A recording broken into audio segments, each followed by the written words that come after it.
Amigos de la Orquestora, ¿cómo están? Bienvenidos a un nuevo episodio. Como cada semana estamos aquí para todos ustedes en una nueva charla y hoy tenemos un invitado muy especial, un invitado que desde que iniciamos el proyecto era uno de nuestros objetivos, tenerlo aquí con nosotros. Yo, tanto Brandon como yo tenemos una gran admiración por el maestro. Yo siempre he dicho que, maestro, usted es un ejemplo de cómo debe ser un artista, un pianista, independientemente del gran talento escénico y en la interpretación que tiene, la calidez humana. Eso es algo que yo admiro mucho de usted. Y maestro, bienvenido. Muchas gracias. Muchas gracias Gracias, Brandon, por la invitación. No, gracias a usted, maestro. Recuerden que pueden suscribirse, dejar su like, compartir el video y también seguirnos en nuestras redes sociales. También estarán apareciendo las de el maestro Ritter por aquí. Y, bro, sin más, pues iniciemos con esta gran charla. Así es. Y bueno, maestro, pues yo creo que, ahorita ya estábamos platicando un poquito. Sí. Y aprovechando que estamos pues justamente en fechas de un concurso demasiado importante, pues ¿cómo se siente usted ahora que ha tenido la oportunidad de formar a sus propios alumnos dentro de este concurso? Bien, muchas gracias. Mira, antes que nada creo que es una consecuencia natural como músico y como cualquier artista es llegar a ser maestro. Y a veces yo pienso que estamos muy preocupados los intérpretes sobre todo y compositores de que tu obra, lo que tú haces se dé a conocer. Sí es muy importante, pero creo que es quizá la labor más importante la de la docencia. Y lo digo sinceramente, o sea, claro que es muy importante lo que uno puede llegar a hacer, al menos para uno, y quizá el tiempo dice que puede ser valioso, pero al final creo que lo que uno descubre es muy importante que las siguientes generaciones se los pases y que las personas puedan utilizar ese conocimiento para ellos también, o sea, para desarrollar sus cualidades, ¿no? Sí, que además de la parte de enseñarle a nuevas generaciones técnica, cómo interpretar, también está la relación personal con el maestro, ¿no? De hecho, usted personalmente, que conocemos su historia, que tuvo mucho que ver la relación que tuvo con su maestro, con el que lo inició, para que usted decidiera iniciar o ya continuar definitivamente su camino en la música, en su carrera artística, ¿no? Absolutamente. La verdad es que pienso que el maestro se convierte en la segunda voluntad de la persona que aspira a ser un artista, ¿no? O sea, y es tan importante el maestro que puede determinar si ese artista, más allá que tenga éxito o no, puede determinar que primero que nada se dedique, claro. Diga, quiero pasar todos mis años de mi vida haciendo arte, y pasa lo mismo en pintura, lo mismo en escultura, en danza. Yo pienso que el maestro es fundamental. En Japón, la única persona se sabe que no tiene que saludar al emperador inclinándose son los maestros. Y de hecho el emperador mismo también lo ¿por qué? Porque los maestros, creo que la labor es la más pesada de la vida, que das como de alguna manera tu tiempo. El tiempo que tú das es tu vida. Y ese tiempo lo das para que otra persona haga algo. O sea, es bastante altruista. No hay dinero que lo pague. Por mucho que te paguen, no hay dinero que lo pague. Pero creo que es muy noble. Es algo que hay que buscar.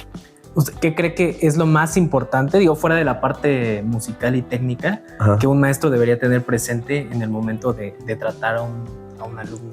Bueno, primero que nada, que las individualidades siempre van a existir. O sea, por más que yo quiera que toque o que aprenda a hacer las cosas como yo quiero, es imposible que las haga exactamente como yo, porque tienen, primero que nada, una manera diferente, otras vivencias diferentes, nació en otra época, tiene sus padres a lo mejor tuvo otro tipo de relación con ellos, con sus hermanos, con sus amigos. Es una época diferente. Por ejemplo, ahorita es la época de los medios de comunicación, ¿no? Sí. En mi época, o sea, cuando yo era como de su edad, no había tanto los medios de comunicación, no estaban tan fuertes. Ahora ya lo están, entonces hay que aprovecharlos, por ejemplo. Entonces yo pienso que es importante respetar la individualidad como maestro. Es bien difícil eso, porque a veces quiere uno influir más de lo que... Entonces encontrar el punto exacto también es un arte. Sí, y bueno, usted ha tenido la oportunidad también ahora de ser padre, ¿no?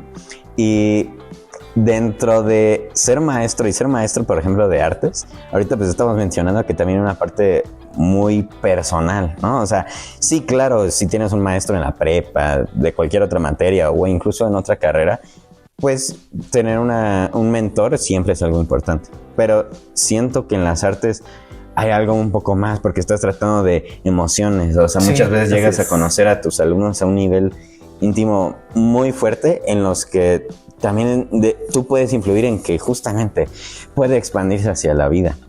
¿Usted cree que el haber sido maestro le ayudó cuando usted fue padre? Y también preguntar si usted cree que los alumnos que hoy tiene también de cierta manera se vuelven como un poquito como sus hijitos. Absolutamente, es muy bonito. Yo creo que sí hay algo de los alumnos. Conforme va pasando el tiempo te van, como dices tú, te van compartiendo emociones. Tú también tratas de compartir emociones. Se convierte en un vínculo muy íntimo, muy íntimo. Te vuelves amigo, confesor, padre también. O sea, tienes como muchos papeles ahí. Y al final, sí, yo creo que sí me ha influido ser maestro. También me ha servido quizá para ser padre. Espero que sí, al menos que haya aprendido algo. Pero sí, yo creo que sí. Yo estoy seguro que sí, porque sí hay inclusive la manera como hablo a veces con mis hijos tiene que ver con cómo hablo en las clases. Entonces tiene que ser firme, pero también tiene que ser abierto, o sea, como amable. Tiene que ver amabilidad, y la amabilidad no tiene que ver, mucha gente la ve como, estamos en una época que ve como una debilidad, y creo que la amabilidad es al contrario.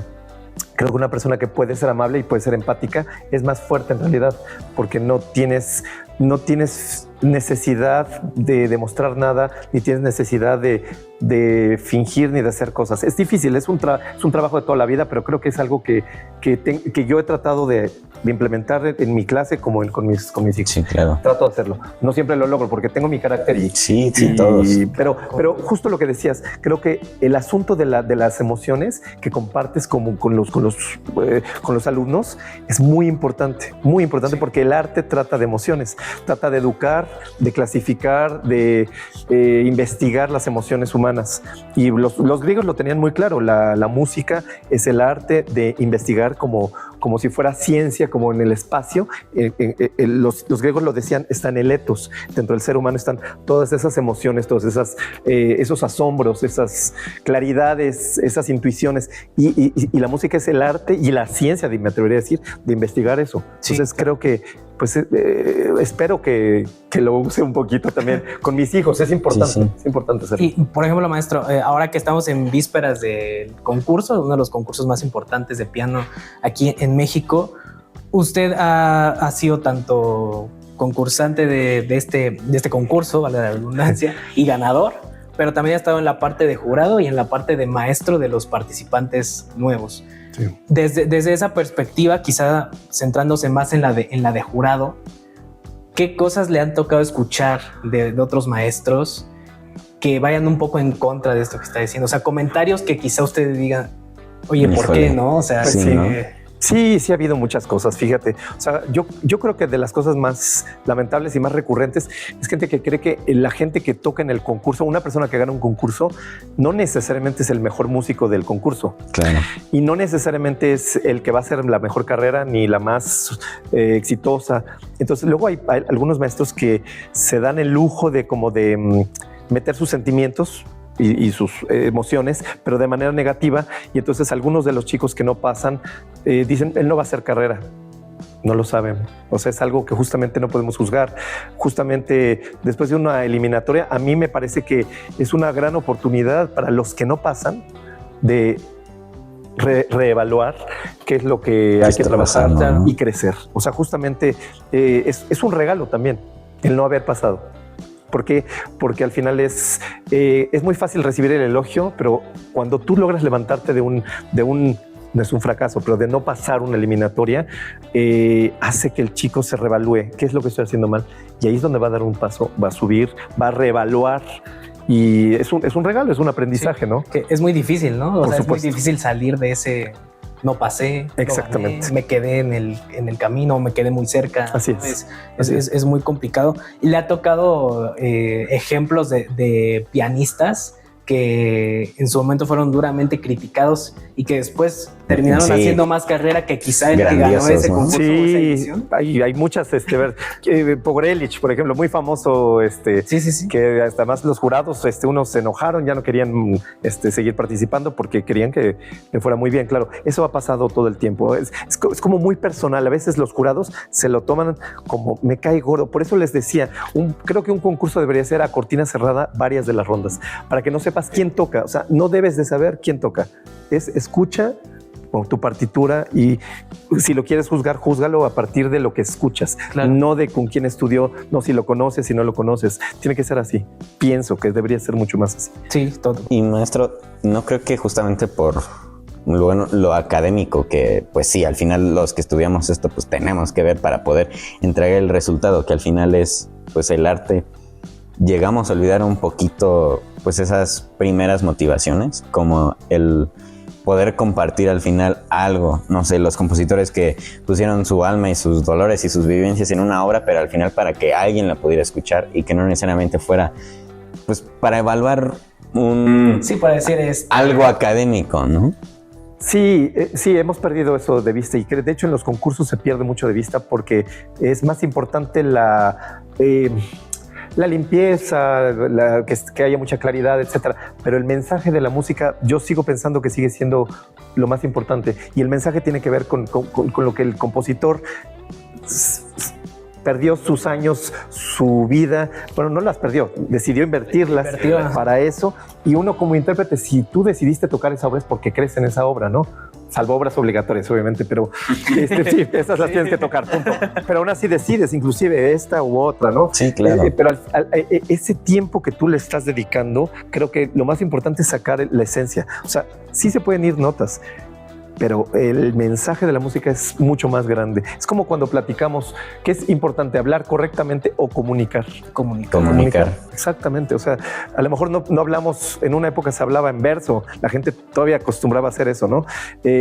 Muy bello, pero hay gente que lograba a lo mejor hacerlo a gritos, pero lograba hacer llegar su mensaje. Es importante. Claro, que de hecho yo alguna vez lo escuché decir que recomendaba escuchar a pianistas entre más viejos, mejor, ¿no? Entre más cerca a la fuente o al estreno de la obra, mejor, ¿no? Porque actualmente pues ya es seguir el texto, que no es correcto, ¿no? Claro. El texto, pero quizá ya muchas veces nos podemos encerrar en eso, ¿no? Así es.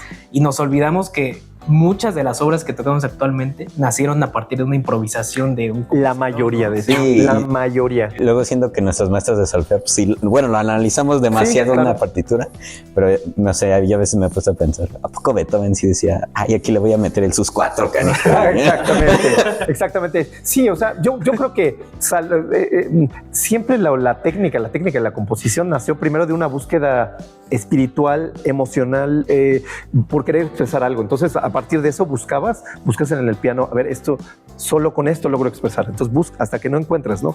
Y lo mismo creo que como un intérprete debe uno buscar primero comunicar. Si logras comunicar, hay que buscar después ya la perfección de la forma, pero primero que logra comunicar tu música, ¿no?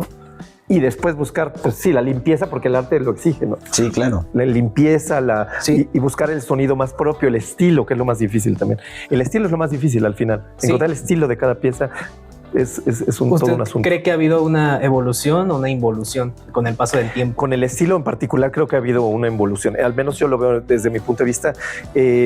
Por ejemplo, es algo muy grave que, por ejemplo, estamos en una época que a todo el mundo le gusta hablar mucho de la ejecución barroca y que se debe tocar de esta manera y de esta otra. Y justamente es muy lejano. O sea, el barroco lo tenemos bastante lejos. Y tenemos la oportunidad de escuchar grabaciones de Rachmaninoff tocando de muchos Mijalovsky, por ejemplo, que fue alumno de Mikuli, o sea, y a su vez de Chopin. Tenemos oportunidad de eso y eso sí no lo tomamos como una consideración para acercarnos al estilo de la época. Sí. Entonces habla muy mal de nosotros porque es como, entonces resulta que es más importante como la parte intelectual, pero no la parte vivencial. Existen esas grabaciones. Uno debería de escuchar esas grabaciones. Y no creo que eso nos termina jugando un poquito en contra a lo que realmente queremos, que es pues, justamente conectar con el público para poder vender nuestra música, para poder ser popular este género. Sí, es que se vuelve muy elitista la música, por desgracia, como muy intelectual. Yo creo que todo el intelecto del mundo sirve para llegar a las cuestiones artísticas, al menos en la música. O sea, si te quedas en el aspecto intelectual, vas a jalar muy poca gente, porque a la gente no le interesa tanto pensar como sentir. Es mucho más importante, creo, sentir. Somos seres emocionales primero que racionales. Al menos es lo que yo pienso.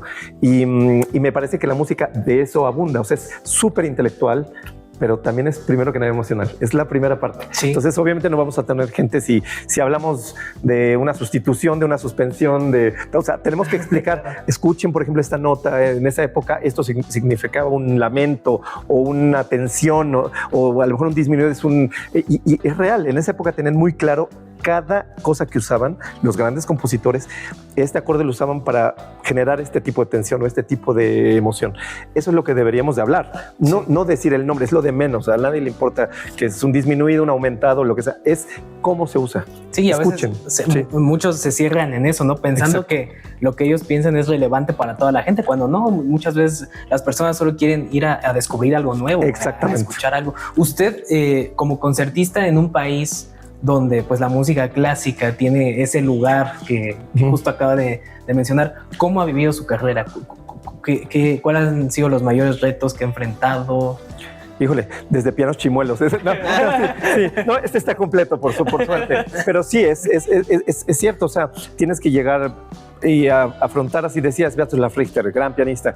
Le gustaba mucho tocar a él en Siberia y en pueblitos de esos en Rusia, en donde él llegaba y virtualmente había pianos que sonaban el 80% de las notas. Y él llegaba y llegaba a tocar el clave bien temperado como podía, y lo hacía para compartir. Y él decía que el piano se acepta como el destino. Es un dicho de él. Wow. Yo creo que esa es una de las cosas que aquí en México yo he aprendido un poco, el piano que te toca. Si yo pidiera el piano que quiero, nunca tocaría. Sería muy complicado porque no lo hay, esa infraestructura no la hay. Sin embargo, ¿qué haces con eso? Creo que un buen músico puede comunicar con un piano que no está en perfectas condiciones. Está un poco desafinado, a lo mejor algunas teclas no tienen buena repetición, etcétera. El calado está mal, está irregular, lo que sea. Ni modo, ¿qué haces con eso? Creo que un artista tiene que aprender a sobrellevar eso. En México es así. Toda la vida ha sido algo con lo que he tenido y hemos tenido muchos de mis colegas que lidiar. Es importante, a pesar de ello, hacer las cosas. Claro. Y en relación al público. El público es muy bello, el público mexicano. Creo que es muy cálido, creo que es muy generoso. No siempre conocedor, por desgracia, pero cálido sí es en general. Me atrevería a decir casi en todo México. Es bonito eso, pero también creo que hace falta un público un poco más exigente. O sea, porque a veces es fácil el aplauso, claro, y los artistas fácilmente se complacen con eso. Okay. Y yo creo que el aplauso es una cosa muy relativa. No dice demasiado. Al final creo que es más valioso una persona que de verdad le cambiaste algo, y sí lo ves. A veces hay gente que te va y te agradece de corazón y ves que le cambiaste algo, que a lo mejor está al borde del llanto, lo ves, dices, vale más la pena eso que solo el aplauso gratuito, que hay muchos de esos aplausos en México, por desgracia, pero es un público cálido, es bonito. Okay. ¿Cuál es el recuerdo más pues que tiene más memorable, así de una experiencia, alguien que se le haya acercado? Maestro, yo cuando escuché, no sé, el concierto de Ponce, o alguna cosa, esto, pasó esto, o estoy pasando por este momento en mi vida, vine al concierto a escucharlo y transformó por completo. Platicaste varias de las anécdotas. Exacto. Sí, cosas de ese tipo me han pasado varias y es muy bello, ¿eh? O sea, realmente te sientes bien cuando ves realmente que le tocaste algo, que le cambiaste a alguien que estaba en un momento difícil, a lo mejor de duelo, pasa, y van a conciertos y resulta que entran en catarsis. Yo creo que el arte es para eso, para entrar en catarsis, para cambiar algo espiritual. O sea, ya casi nadie habla del espíritu porque nadie se quiere comprometer a hablar, porque además es una cuestión de espíritu, de religión, etcétera. No me voy a meter en eso, pero lo que quiero decir es que la música es eso, es eso. Entonces, cuando logras tocarle a alguien el corazón y de verdad le moviste algo, pues creo que valió la pena el concierto, ¿no? Valió la pena el concierto. Es el propósito. Es el propósito del arte. Exactamente. En todo momento. Sí, completamente. Y maestro, usted, o sea, relacionado al ser concertista, sí, ¿cómo maneja el día a día? O cómo distribuye su tiempo, ¿no? Porque nosotros como estudiantes que fuimos durante, todavía, ¿no? O sea, no, sí, claro. Pues nos hacemos jovencillos.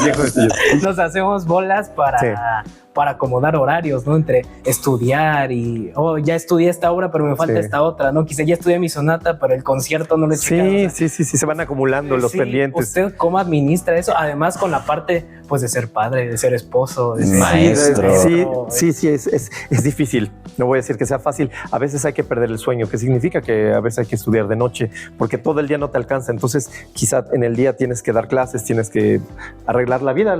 ¿Cuántas horitas de sueño hoy en día se echan? Es que es muy variable, ¿sabes? Yo creo que yo he sido muy poco disciplinado en ese sentido de mantener no les podría decir toda la vida he estudiado tanto, porque para nada. Inclusive hay semanas que no puedo estudiar, semanas. Wow. Pero hay veces que cuando tienes el concierto tienes que sentarte y tienes que tener las obras, entonces hay que hacerlo. Entonces, según el momento, yo he administrado el tiempo. No es fácil. ¿Cómo lo he logrado? No sé si lo he logrado. Es algo que sigo trabajando. Sinceramente lo digo, sigo en eso. Pero siempre es un reto porque creo que uno no debe de dejar de vivir por estudiar también. Claro. O sea, que eso es un asunto. Si no se escucha en lo que tocas. O sea, una persona que estudia todo el día pierde las vivencias. Y eso tampoco le hace bien al arte. Y también como que se encapsula, ¿no? Se vuelve música como el laboratorio. Puede estar muy bien, pero es un laboratorio. ¿Y usted nunca se ha cansado? O sea, ¿nunca se ha fatigado a un nivel? Sí, muchas veces. Así de que inclusive a momentos digo, no tengo ganas de tocar. Sí, me ha pasado varias veces. ¿Ha habido algún momento en el que diga hasta aquí? O sea, que diga, no, ya no más. O sea, que sí he llegado a decir, no quiero dejar de tocar el piano un rato. Sí lo he dicho varias veces. Sí. Después de temporadas de conciertos muy pesadas, está uno agotado y dices, tengo ganas de dejar de tocar un rato. Pero el problema con la música es que es tan especial que no te das cuenta que no puedes vivir sin ella. O sea, dejas de tocar unos días, empiezas a escuchar música de nuevo y dices, no quiero tocar esto. Sí, o sea, es inevitable. Una vez que entras al arte, ya no sale. Ya no hay manera de salir. Es el veneno más exquisito que hay. Si no quieres, porque es como un veneno, Ojo, entra, se inocula y nunca sale. Y no quieres que salga, además. O sea, sí, por más que exista cierta voluntad de que no hay manera. No hay manera.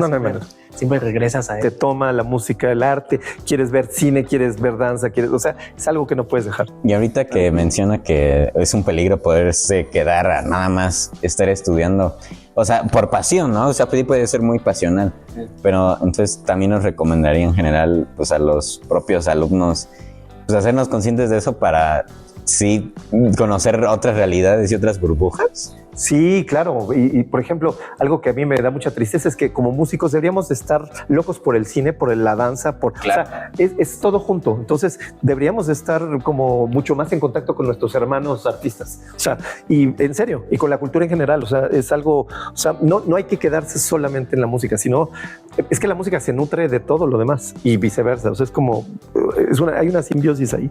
Hay que hacerlo. Sabemos que usted tiene un gran gusto por el cine, que incluso ha hecho música para películas. Sí.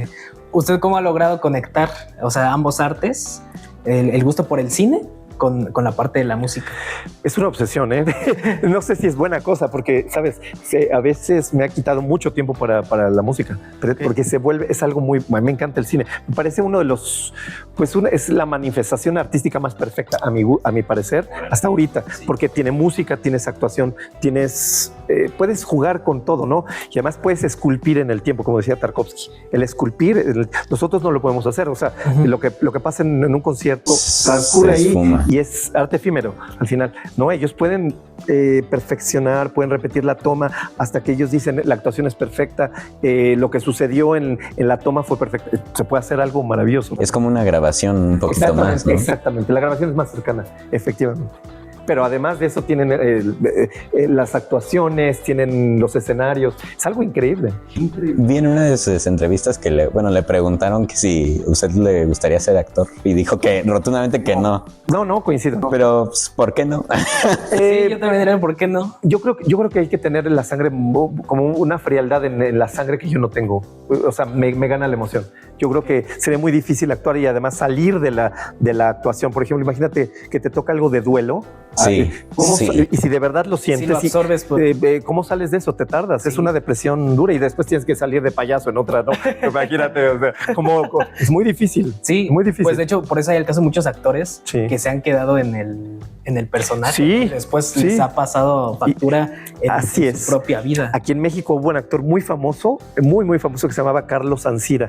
Un gran actor de teatro, fenomenal. Y era muy famoso por un monólogo de Gogol, de Nikolai Gogol, que se llama Diario de un Loco, ¿no? Y lo hizo durante muchos años hasta que ya le cobró la factura. Y lo hacía mejor que nadie. O sea, en Rusia le dieron un premio como el más grande actor que había hecho ese monólogo. Y un mexicano. Lo interesante es que ya llegó un punto en que ya lo tuvo que dejar porque sí, ya le estaba cobrando la factura. Bueno, o el caso de Daniel Day-Lewis, ¿no? Claro. Él, cada que tenía un personaje, vivía como el personaje. Absolutamente. Hay una película, ahorita no recuerdo el título, pero que interpreta a una persona que tiene parálisis cerebral. Ah, claro, mi pie izquierdo. Mi pie izquierdo. Claro que sí. Entonces, en ese momento, él empezó a vivir como una persona con parálisis cerebral, aún sin tener la discapacidad. No, sí. Entonces, o sea, son cosas que dices, wow, ¿cómo salir de...? Es que tú te puedes convencer con el cerebro de muchas cosas, tanto para bien, para mal. Sí podría hacer una película así le gustaría. Sí, espero hacerla en algún momento. Eso sí es una de las cosas que quiero hacer. ¿Y la haría relacionada a la música y al piano o algo completamente...? Cosas diferentes probablemente, pero a lo mejor algunas sí, de la música sí me gustaría. ¿Y no cree que dentro de la música también puede haber algo de actuación? Sí, claro que sí, pero yo creo que... ¿Hablas de la interpretación? Sí, hay muchos intérpretes que usan la parte histriónica como para comunicar. Últimamente yo pienso que es demasiado. O sea, creo que se ha vuelto un vicio de época de los intérpretes de ahora que usan mucho la parte histriónica. ¿Por qué lo digo? Porque lo más importante, a mi parecer, es el sonido, la belleza del sonido. Si tú te pones a actuar, no vas a cuidar la belleza del sonido, porque no necesitas mucha de la capacidad del cerebro y del espíritu está en buscar ese sonido, la belleza, el sonido, conectarte con la obra, etcétera. ¿En qué momento te va a dar la cabeza para poner además caras de lo que estás sintiendo? Y por ejemplo, pianistas como Trifonov, que bueno, parece que él más es como involuntario. Sí, es más involuntario en el caso de él. Creo que él es un artista al final y comunica bastante. No es muy de mi gusto, pero reconozco que es un excelente pianista. Y creo que es una consecuencia natural sus caras, ¿no? Pero por ejemplo, hay mucha gente que es como aparte. O sea, es como la música, la escuchas y dices, bueno, y ves el rostro y dices, no corresponde, además, no es natural. Sí. No tiene que ver, es como una cosa impuesta. Solo si fuera algo que es como consecuencia orgánica, funciona. Claro que sí. Y parte como de un discurso, ¿no? Exactamente, o sea, es como ser honesto. La música es lo que debe de hablar. O sea, si no nos dedicaremos a otra cosa. Claro, no estoy en desacuerdo con cosas interdisciplinarias. Yo creo que hay obras que son medio histriónicas, ¿no? O sea, sí, conocen el misterio del macabro, del Ligeti, que canta, que Hannigan y que dirige y todo. Es muy interesante eso, porque sí hay obras que requiere de que el intérprete haga algo medio como performance. Si la obra lo requiere, estoy de acuerdo, pero tocar Chopin y poner caras como de que siento la música, eso no sé si eso sea... Y por ejemplo, de la niñita que se le salió una lágrima en el concurso de Chopin. No sé si vio ese video. Pero increíble que o sea, no lo he visto, pero espero que haya sonado así. Yo no lo escuché, pero o sea, no, por aquí lo podremos poner.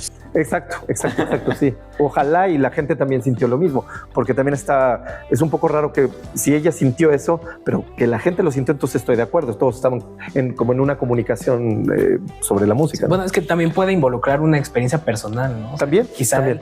No, es que yo tampoco he visto ese video. Yo no lo he visto. Pero no sé, quizá haya atravesado algún momento personal difícil, ¿no? Porque usted debe saberlo muy bien, y me imagino que le han tocado muchas experiencias donde viene de un momento complicado y aún así hay que salir al escenario. No, es terrible, muchas veces, muchas veces, y es todo yo creo que es el tour de force, y le doy gracias al cielo que no soy cantante o toco un instrumento de aliento, porque imagínate ser cantante y tener que salir a escena con un duelo o algo así, se te quiebra la voz. O sea, claro. La ventaja del piano, la única ventaja es que puedes seguir tocando con las emociones rotas, si lo quieres ver así. Y eso a veces es bueno para la gente que lo escucha. No, para uno es tremendo, ¿no? Tienes que, si no se te corta la voz. Se te corta la voz, exactamente. Sí. Y como actor, imagínate, también, por eso tampoco ser actor. Exactamente, sí. Exactamente. Es que es muy fuerte, o sea, lo mucho que se puede involucrar emocionalmente. ¿Usted recuerda algún concierto en específico en el que haya tenido una... O sea, obviamente siempre las emociones se involucran. Sí, claro que sí. Pero uno en el que en particular haya sido el momento más... Veo, sí, muy duro, muy duro. Me tocó hacer una gala en Bellas Artes, curioso, en donde me tocó hacer doble concierto. Además, murió mi abuela en esa semana, murió 3 días antes de que tocara. Todavía estuve con ella y me tuve que regresar a los ensayos a San Luis Potosí. Fue una de esas experiencias. Hice el 2 de Rachmaninoff y el 2 de Ponce, justamente que nos tocó estrenarlo. Fue una experiencia muy difícil. Sí, que también, maestro, esa experiencia de estrenar el segundo concierto de Ponce, ¿cómo fue? Bueno, pues Ponce es uno de mis compositores favoritos. Me parece un diamante que los mexicanos ni siquiera sabemos. Creo que la dimensión no lo dimensionamos. Es un coloso, ¿no? Y pues fue una muy bonita, muy grata sorpresa. Que esa leyenda, Gustavo Morales, que aquí daba clases en el conservatorio, me había comentado que Ponce había hecho un segundo concierto para piano, pero era como un mito, como una cosa así, una leyenda. Estaba ahí guardado. Y cuando me llegó la partitura dije, no juegues, o sea, claro fue. Y dije, ¿por qué no se ha grabado esto? Y bueno, hay toda una historia al respecto, pero fue muy grato darle vida. Me imagino que hubo mucha oposición, ¿no? Sí, y hubo mucha oposición. ¿Pero por qué hubo oposición? Es que al final la obra quedó inconclusa. Las obras inconclusas siempre causan un poco de conmoción en la gente. O sea, por ejemplo, si nos diéramos cuenta que el Requiem de Mozart no solo no lo terminó, algunas cosas nada más dejó el bajo cifrado. Sí, claro. Y muchas obras. El tercer concierto de Bartók no lo terminó Bartók. Y así, pues lo mismo. El problema es que aquí en México bueno, ya sabemos, somos un poquito recios entre nosotros y cuando murió Ponce, en la sucesión quedó Carlos Vázquez, que fue el heredero universal, pero la obra estaba dedicada a otro discípulo, a Pablo Castellanos. Entonces la obra quedó en 2 movimientos y hubo una pelea, al parecer, que no me voy a meter en asuntos ahorita, pero hubo una pelea también con la viuda de Ponce, porque ella quería que esa obra se estrenara y que se terminara y todo eso, y al final hubo unas diferencias y pues la obra quedó guardada, para no hacer el cuento largo, y pues a mí me tocó la suerte de poder sacar esto. Entonces, bueno, sigue siendo una obra mítica un poco, pero efectivamente es una obra inconclusa, eso yo sí lo digo. Quedaron 2 movimientos y ahí está la partitura. El tercero sí existe, pero eso ya no es Ponce. Exactamente. Ok. Muy interesante. ¿Cómo? Lo terminó Ruth Chantal. Curioso, Ruth Chantal fue la maestra de Lady Gaga. ¡Órale! Julia, para que sepan, es algo interesante. Sí, interesante. Entonces, fue una gran compositora que vino a México cuando tenía como 14, 15 años, o sea, jovencita, y estudió con Halter y con Ponce. Y hizo buena amistad con Clema. Entonces, cuando Carlos Vázquez no quiso terminar esa obra, Clema le pidió el favor a Ruth Chantal de que terminara la obra, ¿no? Entonces, bueno, hay un tercer movimiento que yo no grabé, que no he tocado. ¿Lo grabaría? Sí, lo voy a hacer después. O sea, espero hacerlo. Nada más para que se conozca. Es como una curiosidad que debe de conocer. Que de hecho creo que ya sacó su volumen 1 de Ponce.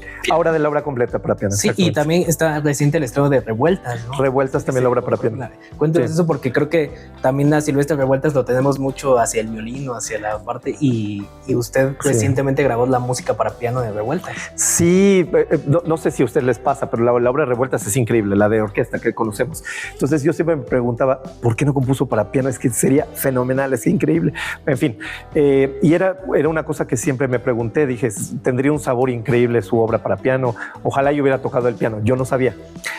Todo el mundo lo vemos siempre tocando el violín, y sabemos que fue un gran violinista, pero pocos saben que empezó tocando el piano y que tocaba muy bien el piano. Eso después ya lo fuimos descubriendo hace poco. Luis Jaime Cortés, justamente un musicólogo muy connotado, encontraron partituras de Ponce. En fin, se empezó a hacerlo de este proyecto Ponce con la obra completa, que comenzaron hace unos pocos años, y me invitaron, y para mí fue una sorpresa increíble porque descubrí obras muy tempranas de él, desde los 14, 15 años hasta los 27 por ahí más o menos, Bueno, algunas son inclusive más adelante, como cuando tenía 30 y tantos, pero ya son las últimas. Pero la mayoría son de estos primeros años. Increíbles algunas de las piezas y ha sido una sorpresa. Estoy muy contento porque pues decidí después grabarlas todas y pues ya salió el primer volumen. Va a salir este año el segundo volumen para el final del año. Segundo volumen con la obra de violín y piano también. ¿Y cómo fue abordar todas esas obras de Revuelta siendo, pues, de cierta forma algo desconocido, ¿no? O del compositor, ¿no? Sí, bueno, pues imagínate, no hay ninguna referencia, no sabes cómo suena eso, no hay ninguna grabación, no hay nada. Y eso es muy bonito porque ves, cuando ya tuve en mi mano los manuscritos, ves el punto de él desde los 14 años, ves inclusive los borrones. O sea, bueno, yo la verdad me di a la tarea de revisar los manuscritos con mucho cuidado porque era la primera grabación. Entonces hay que como que sopesar, tus decisiones tienen que ser fuertes, ¿no? Tienen que ser como muy, pues, planeadas, tienes que estar muy seguro de lo que haces. Entonces fue como que trabajas el doble o el triple de lo de cualquier obra. Claro, pues es una gran responsabilidad, ¿no? Exactamente, Porque, exactamente. Esta interpretación va a ser la base de las futuras, ¿no? O sea, exactamente. Ya no tendrán que recurrir, o sea, podrán recurrir a los manuscritos, a la estructura, pero está ya la referencia de la versión. Ya hay una versión, ¿no? Entonces, pues esa es la responsabilidad, ¿no? Sí, la verdad sí trabajo uno diferente, con más presión, pero vale la pena porque sí, pues Revuelta sabemos que es un gran genio, nos gusta mucho su obra, había que hacerlo, ¿no? Y maestro, ¿por qué cree que hoy, y bueno, en particular en nuestro país, pues tal vez no es pues tan popular este género? Bueno, o sea, lo percibo como, siendo que mucha de la música, bueno, le llamamos clásica en general a toda, aunque no tiene mucho sentido, requiere pues tal vez un momento pues más íntimo, un momento de escucha activa. La escucha activa, exacto. Sí, justamente. Pero tal parece que, pues, incluso ya cuando tenemos esos ratos, pues ya tampoco pues, conectamos tanto. ¿Usted qué cree que es el problema? Es un síntoma de época, yo siento. Justamente lo decía Harnoncourt, ese gran músico, decía que es increíble cómo se pasaron generaciones, cientos de años, familias enteras que se dedicaban a levantar una catedral, por ejemplo. Ellos no iban a ver lo que iba a pasar con la catedral. O sea, sabían que sus hijos, a lo mejor, o sus nietos, quizá pasaban 4, 5, 6 generaciones construyendo una catedral sin saber cómo iba a terminar, con la fe, digamos, un poco. Y en esta época, un violín, ¿cuánto tiempo se tardaba un buen laudero? Eran años en hacer un buen violín. Y ahora la gente no le ve lo práctico a eso porque no ganas dinero. Y es muy sencillo. Triste. La música que usamos nosotros no es necesariamente para ganar dinero. Es música que sí es muy importante, demasiado, aunque la gente no se dé cuenta. Esa es la cosa. El asunto es que es esencial, habla de lo que nunca va a cambiar en el ser humano y la gente no quiere hablar de eso, quiere hablar de otras cosas, prefiere hablar de todo lo que está en la periferia, porque lo esencial es aburrido, porque ya sabemos que es lo esencial: la vida, la muerte, el amor, la familia, la amistad, o sea, esas cosas. Nadie quiere hablar de eso. Sí, siento que a veces hasta lo olvidamos. La confrontación también es muy difícil, ¿no? Confrontación con uno mismo. No quiere la gente hacerlo. Es más fácil. La gente termina de trabajar. Está hecho el mundo de una manera tan ruda. No critico eso, pero la manera como se ha hecho, que la gente trabaja todo el día y lo que quiere es, acabando su trabajo, llegar y desconectarse. Sí, así lo dice. Sí, lo menos que quiere hacer es escuchar confrontarse, ¿no? Sí. Nuestra música no ayuda a eso. No. Es justamente lo contrario. Y además, no le conviene nuestra música a los que organizan todo lo que está alrededor de eso, porque es música que si la gente escuchara, se pondría a pensar de otra manera. Sí. No es, digamos, segura para el sistema. No me voy a meter en cosas de conspiración ni nada de eso, pero sí es un hecho que es música que cambiaría todo el paradigma. No, bueno, es que yo pienso que el arte en general pues, te hace consciente de tu experiencia humana. Exactamente. Pues, seguro, y es algo que hemos repetido con muchos episodios, pero yo siento que, pues, o sea, muchas veces cuando uno presenta proyectos, pues tú dices, pero ¿para qué me va a servir tu concierto? Y yo, no, pues sirve para pues la empatía y bueno, para la conciencia, pero incluso desde el otro lado ya hasta aparecen más palabras como de marketing, palabra y empatía y Es que es un poco vacío, es como hablar, ¿cuántas películas vemos de las gratuitas que dicen I love you? Lo ves todo el tiempo. No tiene significado, es una palabra y debería de ser la palabra con más significado, ¿no? El amor, ¿no? O sea, sí, es la palabra. Y por desgracia, ese es el asunto. Es muy fácil caer en clichés. La cultura misma hace que todo de lo que hablemos nosotros va a ser visto así como suspicious, o sea, así como con sospecha, ¿no? Están hablando de amor, están hablando de cultura, es aburrido, quién sabe qué. Es todo lo contrario. Justamente es todo lo contrario. Pero todo el sistema hace que lo que hagamos nosotros sea como el excedente, lo que sobra, lo que... Pues bueno, esta gente rara que se dedica a hacer música. Una escuela de música. ¿Cuántos millones? ¿Por qué? ¿Cuántos focos para pagar esto del dinero de la nación? ¿Pero para qué? Hacen música que ya no escucha la gente. Da la casualidad que la gente que le escucha es la gente que también maneja muchas cosas. Entonces, ese es el asunto, ¿no? Yo creo que es la verdadera contracultura es lo que hacemos nosotros ahorita. Órale, es un acto de resistencia, ¿no? La verdadera. O sea, se habla, uno piensa, por ejemplo, en el rock pesado, todo eso es establishment. Eso es algo que ya está aceptado y le conviene al sistema. Nosotros no. Somos justo lo que no le conviene al sistema. Maestro, ¿usted cómo ve el sector y el ambiente de la música clásica de aquí a unos, no sé, 20, 25 años? ¿Cree que va a ser una pelea? Tenemos que pelear, un poco. Pelear para tener medios, para tener buen subsidio, si el gobierno sigue, pero sí es algo que tenemos que exigir. Y no podemos ser tan complacientes, tenemos que ser más exigentes. Sí, o sea, por ejemplo, si estamos en una escuela de música de esta categoría, que es a nivel de instalaciones de las mejores del mundo, hay que exigir que apoye el gobierno, porque además lo hemos visto en el cine, para no ir lejos, cuando vemos películas Iñárritu, cuántos Óscares ha ganado, cuántos Guillermo del Toro, o sea, son artes que están dando de qué hablar. En danza tenemos grandes bailarines, en música hay grandes músicos. ¿Por qué no apoyar? Se tiene que apoyar. O sea, no tenemos que pedirlo, tenemos que exigirlo. ¿Es así? Y maestro, ahorita que menciona esto del gobierno, de que nos apoya mucho poder estar subsidiados. En caso de, por ejemplo, peligrar mucho de eso, que es cierto que a veces por eso, como individuos artistas, nos cuesta un poquito meternos a lo laboral porque pues, es de cierta manera un círculo un poco más cerrado. Entonces, cuando uno piensa en, bueno, a lo mejor si me puedo hacer particular y puedo a lo mejor dar conciertos, pero a lo mejor te topas, sí, con la masa que no necesariamente simpatiza con lo que tú haces o que no necesariamente lo conoce. ¿Cómo podríamos hacer para también poder invitar a la gente que está fuera de ese círculo, a nuevos públicos y que podamos tener dos medios a lo mejor como de lucha, ¿no? Que no solo sea el medio gubernamental, sí, sino también poder ya comenzar a jalar gente globalmente? Sí, yo creo que esa es una pregunta muy válida y muy importante que nos hemos hecho todos los músicos durante mucho tiempo. ¿Qué debe uno hacer? ¿Hacer accesible la cultura o subir al público a la cultura? O sea, ¿ustedes qué piensan? Es que ahorita respondo, pero me gustaría también como comentarlo con ustedes. O sea, ¿qué es más fácil? Obviamente es más fácil adecuar la cultura, la música que hacemos al público, pero hay que bajarla mucho. Sí. A veces mucho. Y la otra opción es subir al público intelectualmente, o sea, capacitarlo para que pueda acceder a esta música. Yo pienso que esa es la segunda. Al menos es a la conclusión que yo he llegado. ¿Por qué lo digo? Porque muchos jóvenes quieren llegar al público y hacen todo lo posible para hacerlo, pero rebajando la música. O sea, diluyéndola, le ponen agüita hasta que ya no queda nada. Ojalá y ponen homeopatía, sí. ¿no? Porque se exponencialmente crece. Sí, pero no lo es, por desgracia. Se diluye, llega un punto que ya no hay nada ahí. Y a lo mejor la intención era buena. Querían llegarle a más público.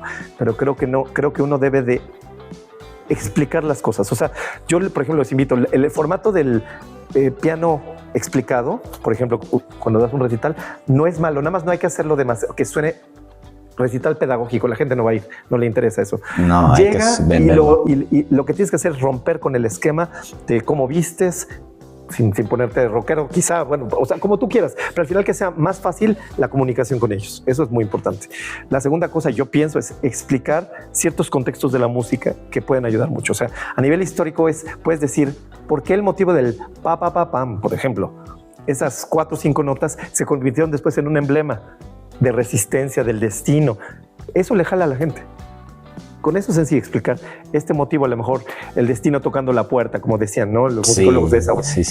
Esas cosas tan sencillas a la gente le causan una impresión, ¿no? El explicar un poco la cuestión de las tonalidades, la sinestesia. Tenemos que ser más cultos, pero cultos para poder compartir, no para alejarnos nicho, más. no para alejarnos más, exactamente. Eso creo que es lo que hay que tener. Ese es el asunto. ¿Usted cómo planifica esto al momento de preparar un recital? Trato de explicar de la manera más relajada que puedo. O sea, como si lo estuviera explicando a uno de mis hijos. Algo chiquito, ¿no? No tiene que ser demasiado técnico. Y la pertinencia con la vida. Si Beethoven no tenía dinero y tuvo que inventarse campañas publicitarias, que lo hizo para poder vender su obra, eso se los explicas a la gente. No tenía dinero, estaba desesperado y la gente se conecta. Yo no tengo dinero tampoco. Ay, entonces Beethoven, mira, yo pensé que era un señor muy rico porque no lo conocía y pues tenía pianos, pero no, resulta que no tenía dinero. Entonces ya de entrada hay una empatía. Humanizas la música. Humanizas la música. Bueno. Es que al final nació de músicos que fueron seres humanos, esa música. Entonces es importante como aterrizar la música. Sí, yo lo que le he pensado de justamente... Sin bajar el nivel. Ajá. Tocas tu obra. O sea, sí. no, la versión facilitada. O sea, todo alrededor de eso. Exacto. Y los acercas. Puedes tocarles la hammer clavier, pero explicarles. Cambiarle la envoltura como si fuera un regalo, ¿no? Exactamente. Sí, es un poco como un engaño, pero hay que hacerlo. Más usted que ha tocado en otros países, ¿ha preparado diferente un recital? Por ejemplo, sabemos que estuvo mucho tiempo en Suiza, que en la Sociedad Franz Liszt. Era una preparación distinta, la de un recital tocado en Suiza que acá. Uno acá. Bueno, lo único que trataba es que incluir música mexicana, sí, y hacer mucho más limpios los programas, porque en Europa valoran mucho la limpieza. Aquí se valora más el ímpetu. Okay. Es el ímpetu de como tú tocas, la gente le encanta, ¿no? Saber que hay mucha energía, que es heroica la música, etcétera. Y en Europa valoran mucho el equilibrio, el balance, etcétera. Y sí, que lo tenemos los mexicanos y los latinos, que tenemos mucha emoción. Eso les encanta también, pero les gusta que haya también como control. Entonces, lo único que hay que cuidar es pues, que sea más estructurado todo. Pero es lo mismo al final. Sí, claro. Creo que es lo mismo. En relación a esto, ¿usted cómo vivió la parte de la nacionalidad, de ser mexicano, al momento de estudiar en Viena? Ok. Bueno, no hubo tanto problema porque también, como tengo familia alemana, pues también de ahí pude hacer, digamos, uso de esa parte. ¿De ahí viene su apellido? ¿Perdón? ¿De ahí viene su apellido? Ritter, sí.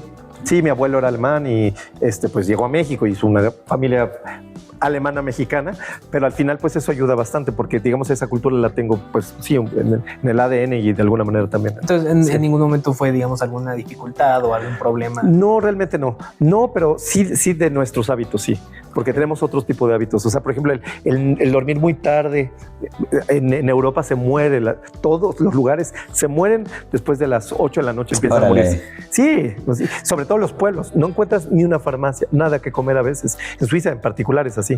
Entonces ese tipo de cosas hay que aprender a modificar uno sus horarios para que pues sí encuentre las cosas. Sí.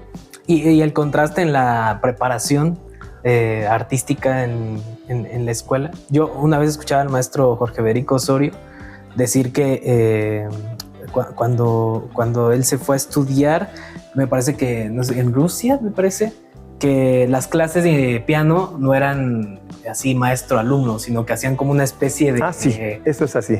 Sí. Estaban en el auditorio de la escuela y llegaban. Se hace con gente y se hacen... De hecho, es algo que me gusta mucho ese formato, yo a veces lo he hecho, que pido a varios alumnos que lleguen a escuchar las clases porque aprendes del otro también. O sea, ahora sí que de los errores ajenos se aprende también. Uno puede aprender algo y no cometer esos errores. Y además que para el alumno le sirve para...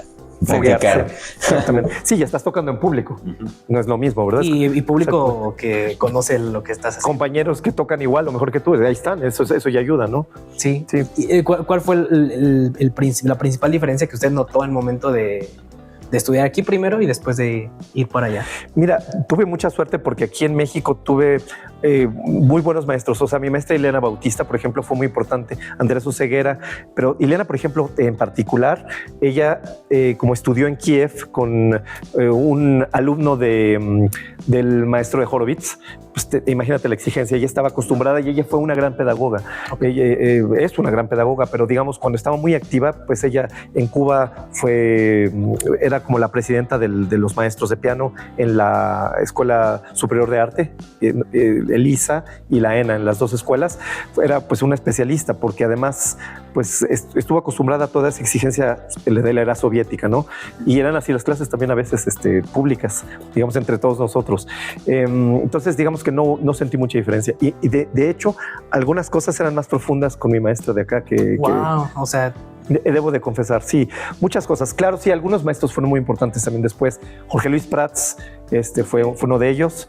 Ferenc Rados, que es un maestro muy, muy connotado, acaba de morir el año pasado. Él fue maestro de Andrashev, de Ranki, de Kochis, uno de los grandes pedagogos. Fue espléndido. Con él tomé clases primero lo conocí en Israel y después ya tomé clases en Europa con él. Fenomenal. Rudolf Kerer, él fue también una figura muy importante para mí, un gran pedagogo ruso. Sí, pero digamos que era como la misma escuela, o sea, todo giraba. Como tomé clases con algunos de ellos, que por ejemplo Jorge Luis, su maestro fue Rudolf Kerer, pues era un poquito como la misma, de alguna manera, ¿no? Oiga, maestro, ¿y tiene identificado pues algunas, no sé, algunas enseñanzas o algunos momentos así en las que cosas hacen clic en la vida? Bueno, recuerdo que en sus entrevistas también contaba que el haber recibido clases del maestro Gustavo Morales, sí. Pues lo cambió, sí, en algunas de sus perspectivas de la vida.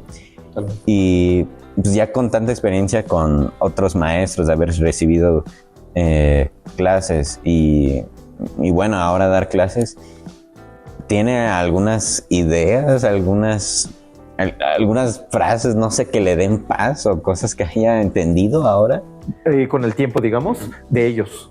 O sea, de mis maestros, por ejemplo, el caso de Gustavo, de ellos. Yo creo que hay cosas que me siguen cayendo el 20, sinceramente. Creo que el conocimiento es como retroactivo. O sea, se va como acumulando y la capacidad humana va procesando poco a poco lo que va entrando. O sea, yo creo que muchas de las cosas, inclusive que les han dicho sus maestros, las tienen ahí y poco a poco van cayendo los 20. Sí, es así. Sí, como que puede ser que pase mucho tiempo y dices, sí. Exactamente. Exactamente. Entonces dices, eso es a lo que se refería. Y bueno, yo creo que por eso la vida no alcanza para todo lo que hay que aprender, ¿no? Sí, no, sí, muchísimo. Yo el otro día veía un dato que un pianista, un dedicado al concertismo, toca 1% de todo el repertorio que hay, ¿no? O sea, y ya es mucho. Y con suerte. No, es que nada más el repertorio, nada más abordar, por ejemplo, la obra completa de un autor como Bach, por ejemplo, son 17 programas sin repetir. Imagínate, o sea, si tocas integral, nada más imagínate eso. Te puedes pasar la vida entera en eso, nada más. Sí. Solo en un autor. Y lo vale la pena, absolutamente. Ahora imagínate, tenemos además a Beethoven, a Brahms, a Schubert, Schumann y otros grandes autores que nadie conoce además, que vale la pena también explorar. ¿A quién mencionaría usted dentro de ese? Uy, hay muchos. Nada más de la época de Beethoven, por ejemplo, Boris Dušek fue un gran compositor checo. Te recomiendo muchísimo su música. Las obras, las sonatas para piano son una joya. Clementi, las sonatas son una joya. Y no se tocan mucho. Se toca Mozart, pero hay que tocarlos. Por ejemplo, de la época de Bach, por ejemplo, mismo Händel, no se toca casi la obra de teclado y es maravillosa. Las suites son increíbles. Tiene mucha obra maravillosa. ¿Qué les podría decir? Bueno, ya más para acá hay muchísimos autores. Liapunov, Paul Juon, que a mí me encanta y que también es un compositor que he estado grabando, que me parece fenomenal. Le llamaban el Brahms ruso, se lo puso Rachmaninoff. Amigos, un gran compositor, enorme. Por cierto, cumple años mañana de muerto. Paul Juon. Lo celebraremos. Sí, Medtner, no se toca tanto. No sé, les podría decir, hay muchos. En México hay una pila.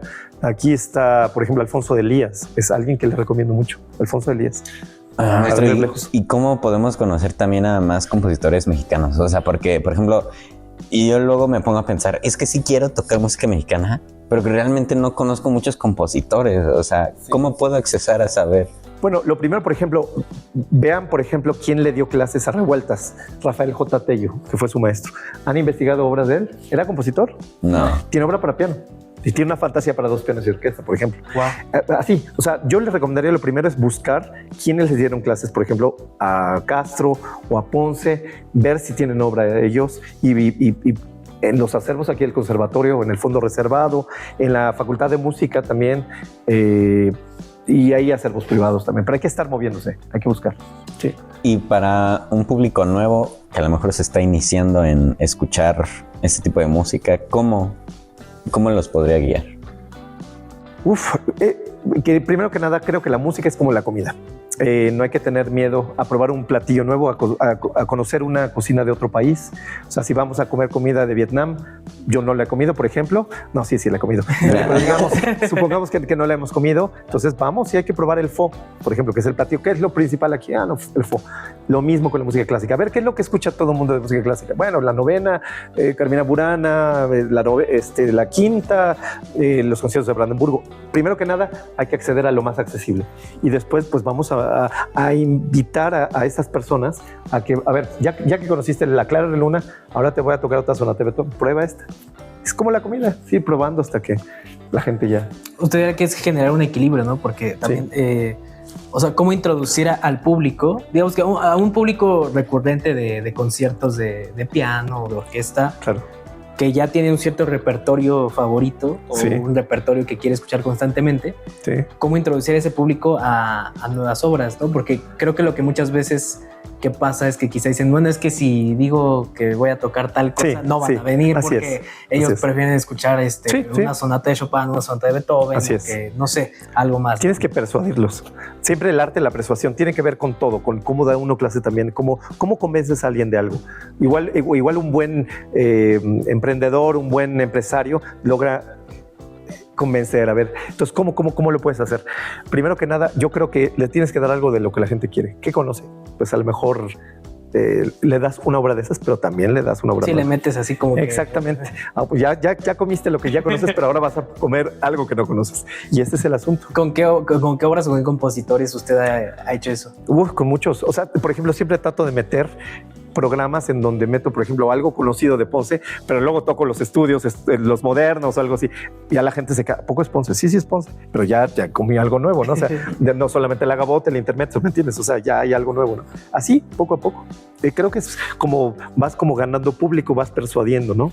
Exactamente. Volviendo un poquito a la parte del ser maestro, usted nota que tiene cosas tanto del maestro Gustavo o de la maestra Ileana, o sea, que de pronto como que se manifiestan ellos a través de usted. Sí, la verdad que sí. La verdad es que hay una máxima latina que me gusta mucho, que es no moriré del todo. Yo creo que todos los seres humanos no morimos del todo cuando tenemos alumnos y tenemos familia, obviamente, ¿no?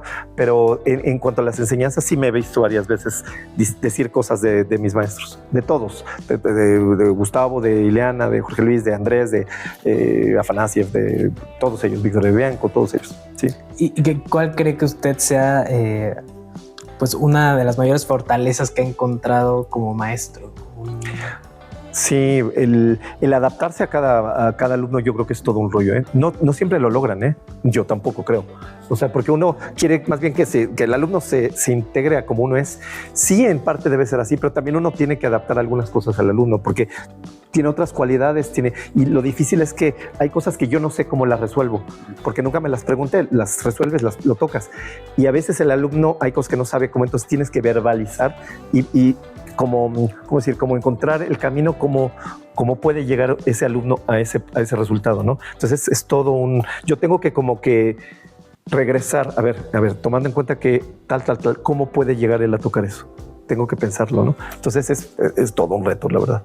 ¿Y cree que también ha aprendido como a leer a los alumnos? A lo mejor un poquito de las primeras impresiones. Sí, eso sí. Eso creo que no falla. Me decía mucho Jorge Luis Prats, me lo decía, uno toca como es. Eso es una verdad. Se ve la disciplina, se ve la inconstancia, se ve la tristeza, la alegría, se ve todo en el piano cuando tocas. No lo puedes esconder. Uno es quien es. Híjole. Sí, o sea, usted sí sabe cuando no estudió y otro sí estudió. No. Aunque me lo diga, escuchas 2 notas, no estudio. Aunque me diga lo que me diga, no estudio. Sí, es así. Sí, se oye. Se oye. Es que el arte también creo que nos pone en una posición vulnerable, ¿no? Y transparente, ¿no? Donde hay cosas que simplemente no se pueden... Sí, no se pueden ocultar. No se pueden ocultar, se quedan. Sí, decían el dinero y el amor no se pueden ocultar. También en el arte no se puede ocultar nada. Sí, el dinero y el amor no se puede ocultar. Completamente. Hablando también un poquito de los conciertos, también hablaba del cómo vestirse, ¿no? El cómo usted... ¿Qué es lo que le gusta en ese aspecto? Que estén cómodos.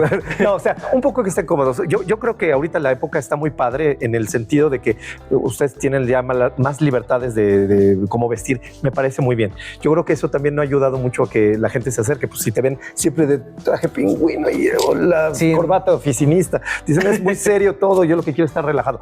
Yo creo que no tendría que ser tan rudo eso. Lo que sí, que sea elegante y limpio. Sí, bueno, limpieza, elegancia, sí. Limpieza, ¿por qué? Porque al final tú le estás regalando algo al público y al menos que esté limpia la cosa, ¿no? O sea, eso es buena cosa. ¿Y ha cambiado su forma de vestir? Sí. A lo largo del tiempo? O sea, sí. A lo mejor que hace años pensaba, no, yo así no saldría, pero a lo mejor ahora sí. Sí, luego me dio una época por vestir con guayaberas, porque también es el traje mexicano, entonces me parece que es muy elegante. Una buena guayabera es muy bonito, ¿no? Porque es como el traje de honor de nuestras tierras, ¿no? Pero también es bonito a veces si estás relajado. Yo veía mucho a un ejecutivo de la Cámara de la Industria Alemana que siempre muy bien trajeado, pero siempre con tenis. Y durante mucho, no, pero debo decir, no me molestaba, al contrario. Durante mucho tiempo lo vi y dije, no es mala idea. Y entonces últimamente me ha saltado la idea de ¿por qué no salir a tocar con tenis? Te traje, pero con tenis. Sí. ¿Por qué no? O sea, sí, ¿por qué no? ¿Por qué no? Bueno, una vez me tocó ver a mí de chiquito, literal estaba en prope. Creo otro extremo que literal fue un cuate que pues, tenía una barba así bien larga y venía así como con camisa así sin mangas y que se le veían las axilas. A lo mejor ese ya, a lo mejor ese, sí, claro. Bueno, sí, bueno, igual el sudor ahí, claro, pero estaban muy lejos la gente, ¿no? O sea, no le llegó la salpicadura. Exactamente, pero aquí estamos muy cerca, luego el público dices todo. Pero bueno, limpieza, o sea, yo creo que es un poco como el sentido común, o sea, para acercar a la gente no puede uno estar tan rígido de ropa, ¿no? O sea, la comodidad, una camisa que te quede bien y pulcro y sí, está bien.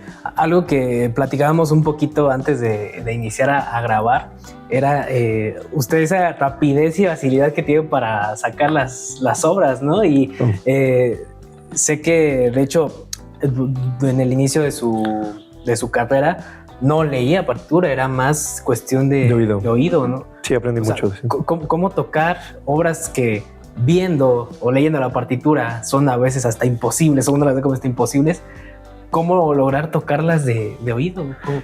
Mira, la culpa un poco también se la debo a Gustavo Morales. Mi primer maestro de piano justamente fue muy inteligente porque se dio cuenta que yo no tenía mucha paciencia. Era un niño muy hiperactivo. Entonces, lo que él permitió fue que aprendiera de oído y todo lo que pudiera. Entonces, los primeros años, varios años, me pasé tocando obras muy difíciles, inclusive estudios de Scriabin, que tocaba de oído, pero ojo, no era exacto nota por nota. Era algo muy parecido, porque lo sacaba de oído. Y Gustavo, obviamente, también había cosas que lo imitaban, ¿no? Pero yo leía muy poco. Entonces, yo le agradezco mucho también esa capacidad que pude desarrollar con él. O sea, no fue tampoco por mí solamente, ¿no? Y cuando lo contrastó con una partitura, ya cuando ya sabía leer, no sé, fue como fuerte. Me tardé mucho tiempo. De hecho, si Ileana, mi maestra, ve el video, le va a dar mucha risa porque a ella le tocó pagar mucho de ese precio. Porque fue su maestra después de... Exactamente. Gustavo, ¿no? Andrés Oseguer y luego Gustavo. Pero sí le tocó toda esa parte de picar piedra con lo de la lectura. Es así. Pero bueno, pues había que hacerlo. No puedes estar de analfabeta musical durante tantos años. Hoy en día, maestro, sí. ¿Se apoya más en el oído? No, ahora más en la partitura. Ahora me volví más de la partitura. No por nada en particular. Lo que pasa es que ahora, pues ya que pienso que uno tiene que analizar a mucha profundidad la música con el texto, pero no a manera urtext así o sea, es más bien qué hay detrás de eso. ¿Qué hay detrás? ¿Por qué pone a veces un esforzando un compositor? O sea, ¿qué quiere decir con eso? ¿Por qué mete un disminuido en una partitura? Yo creo que eso, en ese sentido, hay que leer, sí hay que leer mucho, pero también hay que sentir. ¿Por qué mete tanto Beethoven, por ejemplo, los esforzando? Es interesante, ¿no? Es el compositor que yo más esforzándose he visto en la vida. Desde el inicio, desde sus primeras sonatas. Esforzando. ¿Cuál cree que es el límite pertinente en cuanto al respeto al texto de una obra? Pero como límite de... Sí, o sea, en cuanto a la libertad, ¿no? O sea, que un intérprete pueda tomarse sin llegar a un extremo de olvidar el texto. Así. No, claro. Pero que tampoco sea algo inexpresivo, ¿no? Exacto. Claro. Yo creo que el límite, híjole, no me atrevería a decir que hay un límite. Yo pienso que depende del nivel del intérprete. Si un intérprete es increíblemente creativo, puede cambiar mucho el texto, y si lo hace realmente con buen gusto, puede cambiar todo. Wow. Okay. De verdad, ¿eh? Y sí lo he llegado a escuchar en versiones viejas. Horowitz, por lejos. Sí, efectivamente. Ignaz Friedman era un pianista fenomenal y toca un poco lo que quería. Pero si tocas así, qué bueno que lo cambió. Por ejemplo, de Glenn Gould, ¿qué opina? Era muy excéntrico. Algunas cosas me gustan muchísimo, otras no tanto. Pero de que era un tipo con una capacidad extraordinaria y un músico fuera de serie, sí lo era.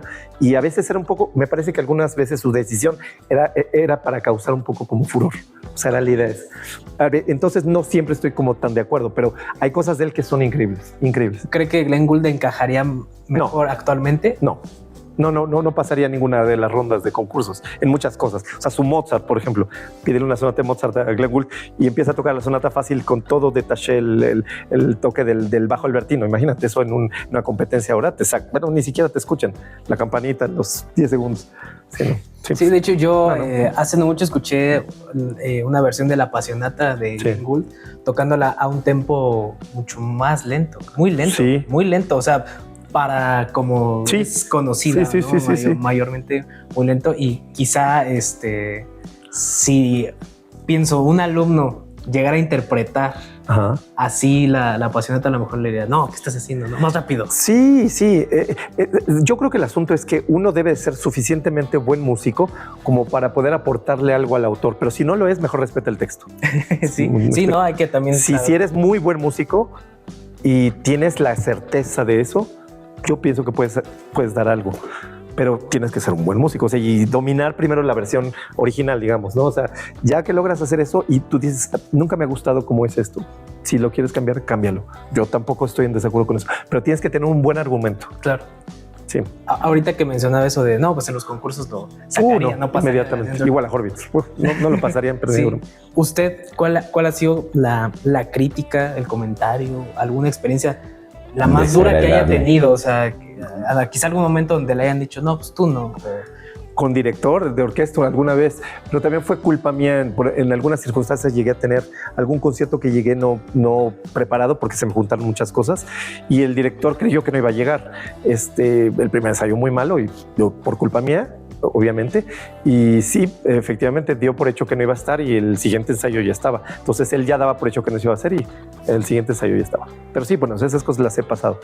Pero cosas que han pasado. Pero cuando usted sí está seguro de sí mismo, ¿no ha recibido ningún mal comentario? Bueno, entonces te pasa algo. No todavía, pero nadie es monedita de oro. O sea, estoy seguro que hay gente que no le gusta cómo toco y es respetable también, ¿no? El arte es así, ¿no? O sea, pero digamos, nunca hubo algún maestro o quizá no maestro, pero que le haya escuchado, que le haya dicho, no, pues tú no. Bueno, regañado, sí. Mis maestros todos me regañaron, claro que sí. Y pues sí, y algunas veces bastante rudamente porque no estudias o porque no hiciste lo que habías quedado de hacer. Es cierto, es que justamente lo comentábamos hace un rato del golpe, por ejemplo, de ser mexicano y irse al extranjero. Aquí mismo yo lo viví con mis maestros por la falta de disciplina en una época.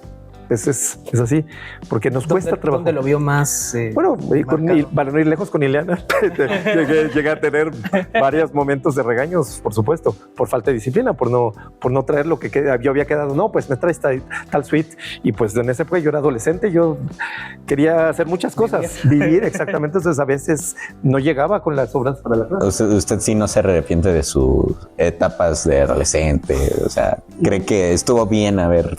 Pues sí, o sea, no me arrepiento del video. Ahora sí, creo que eso se tenía que hacer. Quizá tenía que haber sido más disciplinado desde el inicio. Eso sí. O sea, me ha costado mucho trabajo como el tener cierta disciplina. Es muy difícil. Si no lo hiciste desde el niño, ¿no? Ha tenido, nos comenta que no es tanto de rutinas o de llevar así, claro, pero un tiempo específico de estudio, así decir, cuando tengo un recital, tengo que estudiar tanto tiempo? Sí, bueno, de preferencia. Esta semana, por ejemplo, ha sido muy difícil. Tengo recital mañana. No, bueno, más allá de eso, pues no he tenido tiempo. Es que he tenido los alumnos, de verdad, ha sido muy demandante porque requieren de un poco más tiempo cuando son concursos y queda muy poco tiempo, además de la familia y todo. Entonces, pues bueno, yo creo que lo mínimo sería una semana antes, sería lo correcto, ¿no? Pero a veces no queda tanto tiempo. Así es. Sí. Y a sus alumnos en ese sentido les exige más, quizá no que estudien las horas, sino la calidad que pueda haber. ¿O? Yo pienso que más que estudiar un número de horas es la manera como estudias. Si estudias media hora con mucha atención, ganas mucho tiempo. O sea, yo creo que todo tiene que ver con eso. O sea, es la calidad de cómo estudias, no son las horas, definitivamente. ¿Y a usted que le costó construir una disciplina, qué consejos podría darnos para ayudarnos a construir una propia? Oh, a mal árbol se arriban. Me ha costado mucho trabajo. Mira, yo creo que la cuestión es cumplir con lo que tú quedas. O sea, por ejemplo, si tú dices voy a meter en este recital tal obra, tienes que cumplirlo y tener esa obra, meter obras nuevas. Eso es muy bueno, te ayuda a ampliar tu repertorio. Cada que tengan un programa, siempre meten una obra nueva. Eso es una manera de que puedan subir su nivel y que tengan siempre repertorio nuevo. Que puedan sí, o sea, de lo que ya se tiene. Exactamente, pero en cada una. Siempre una obra, aunque así sea un preludio, o sea, pero metan algo nuevo. Sí. Tener algo. Eso ayuda mucho. Maestro, a usted le relacionado otra vez a la parte del cine. ¿Tiene gusto por la música de cine de las películas? Sí. Los compositores. Sí, claro, Hans Zimmer, todo. Hay varios compositores, pero por ejemplo, Corigliano tiene el soundtrack, por ejemplo, del Violín Rojo, es maravilloso. Boschek Killer de Drácula es maravilloso. Hay muchas cosas. Y también en la antigüedad, bueno, desde la época de Iván el Terrible, de Eisenstein, la música de Prokofiev es increíble. Redes, Revueltas. Qué cosa, ¿no? Es de las grandes músicas, ¿no? De cine del siglo XX. Bueno, muchas cosas. No sé, muchas. Y por ejemplo, ¿qué opina de a veces esta segmentación que hacemos de dividirnos entre clásico y jazz y popular? No deberíamos. Debería la música estar más unida. Inclusive si queremos tocar algo de jazz en un recital clásico, ¿por qué no hacerlo? Sí, claro. Está bien. Bueno, yo lo que he visto es que más bien la música está realmente más unida de lo que está. O sea, como que las barreras las ponemos nosotros porque, o sea, de manera muy orgánica, pues tiene un legado infinito en el que se mezclaron un buen de culturas, ¿no? Así es. Usted, por ejemplo, ¿sabe tocar jazz? Un poquito, pero no, la verdad reconozco que no soy jazzero. O sea, oigo muchísimo jazz, muchísimo. Me gusta, creo que lo escucho casi tanto como clásico, pero reconozco que es un universo. O sea, para ser jazzero hay que meterse ahí, porque es otro mundo totalmente igual de nutrido que el nuestro, Carlos. Sí. Entonces ahorita si lo ponemos con un ensamble, o sea, ¿no podría solearle? Podría solear algunas cosillas. Sí, puedo hacer algunas cosillas, improvisar un poquito, pero no me atrevo a hacerlo tanto en público eso, sinceramente. Sí. ¿Nunca la ha tenido así la idea de igual y meto algo de jazz aquí? Sí, he tocado cosas. Toqué de Encore en una ocasión unas cosas de Oscar Peterson y también alguna cosa de Art Tatum, que son bien difíciles, por cierto. Uh-huh. Bien difíciles. Lo que no he tocado y me gusta mucho es Kapustin. En algún momento es lo voy a hacer. Bueno. Sí, yo sé que tú tocas Kapustin. Esos estudios. Yo sé, no, y sí los conozco, pero no los toco todavía. En algún momento me voy a sentar a aprender algunas, yo creo. No todas me gustan tanto, pero sí. Los preludios y fugas están padres, ¿eh? Sí, cañón. Los conciertos para piano y orquesta. Exactamente. Sí, son muy buenos. Sí. En su día a día, ¿qué música escucha? Por ejemplo, estos días que ha estado... Ahorita clásica, sí. Ahorita sí, pero me gusta muchísimo el jazz. Mucho el jazz, mucho. También algunas cosas de pop me gustan. Como Sting, me encanta. Led Zeppelin me encanta. Es un poco más pesado, pero me gusta muchísimo. Pues, ¿qué les digo? Sting muchísimo. Es muy buen grupo. Mecano, ¿qué les puedo decir? Sí, son muy buenos. Oiga, maestro, y a esa persona... Queen. No. Queen es buenísimo. Claro. Bueno, Rhapsody. Sí, no, y todo, Dios. Uf, qué música. A esa personita que regresa de su chamba, de su trabajo y que, como usted nos contó, regresa fulminado, ¿qué le diría? A lo mejor para persuadirlo un poco de que sí, pues tal vez sí será cansado, pero a lo mejor sí podría ofrecerle algo de bueno, ¿cómo lo persuadiría? Bueno, primero que nada, que la vida se puede volver muy monótona si siempre repetimos lo mismo. Entonces, lo primero es, si llegas cansado y ves lo mismo, siempre vas a tener los mismos resultados. Entonces, que se atrevan a probar cosas diferentes. Una de esas es la música que hacemos nosotros. Pues pueden llegar y escuchar, por variación, para no escuchar reggaetón, pueden escuchar a lo mejor el bolero de Raquel, por ejemplo, ¿no?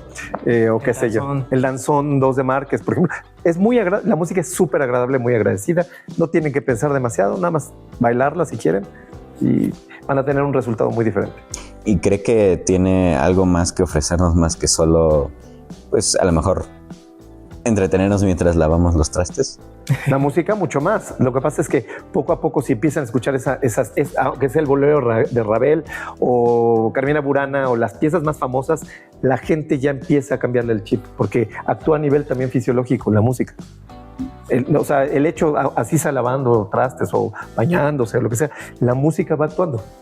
La música es una fuerza de la naturaleza que está destinada a movernos desde la misma base, desde la estructura. Entonces, pues, que lo hagan. Ya les va a hacer bien.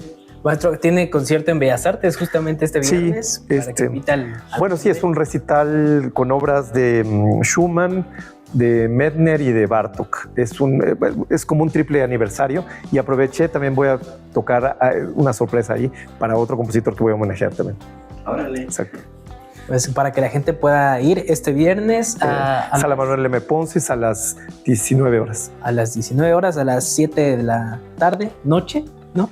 Para que escuchen al maestro Ritter, una experiencia 100%, 1000% recomendada. Maestro, Pues, le agradecemos muchísimo. No, un gusto, tiempo, un gusto. porque igual sabemos que estos días son de mucho estrés, entre el concurso, entre el recital, ¿no? Y el tiempo es muy valioso y lo valoramos mucho. No, con mucho gusto, con mucho cariño y qué maravilla. Aplaudo mucho esta iniciativa que están haciendo. Gracias. Muchas gracias. Gracias. Y gracias también a ustedes por acompañarnos en este episodio. Recuerden que pueden suscribirse, dejar su like, compartir el video. Pueden seguir al maestro en sus redes sociales. Maestro, sus redes. Bueno, Rodolfo Ritter Arenas, en Facebook, en Twitter, bueno, todas esas cosas, Instagram, el mismo nombre, Rodolfo Ritter. Perfecto, igual las de la orquesta están apareciendo por aquí, las nuestras personales también. Y nos despedimos, nos vemos la siguiente semana en un nuevo episodio. Muchas gracias. Hasta la próxima.